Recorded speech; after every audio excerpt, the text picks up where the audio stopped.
Today's the 16th day of Advent, and our story is Elijah.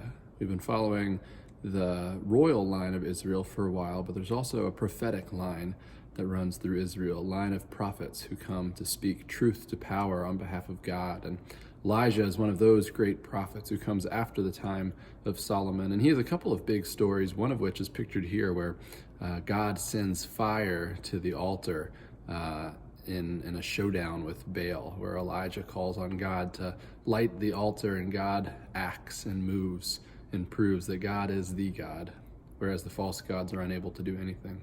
But the story I want to talk about today is actually a different one, where Elijah goes up on a mountain to speak with God. God says that God has a message for Elijah, and so Elijah's waiting on the mountain, and while he's waiting, there's a great wind that comes and rattles the earth and breaks rocks, but God was not in the wind.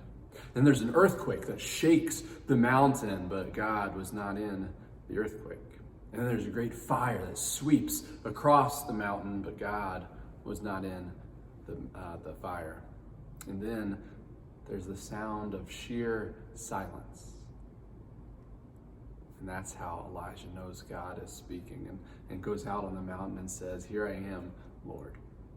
I think often we wish that God would speak to us, and sometimes we hear God speaking to us in the big moments of our life. Something huge happens and we say, God must be trying to tell me something, and maybe God is, but sometimes an earthquake is just an earthquake. A fire is just a fire. Sometimes we struggle to hear God because our lives are so loud. We can't hear the sheer silence that God comes to speak to us in because we're so focused on the windstorms and the earthquakes and the fires. We live busy, cluttered, loud lives, and it can be hard to be still and know that God is God, and to listen for God in silence.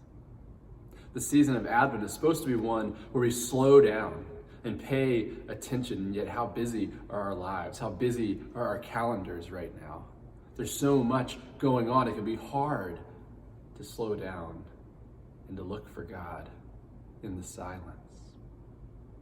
And yet we know that God doesn't just work through gigantic movements. God is a God of presence. That's what Christmas is all about. God is with us.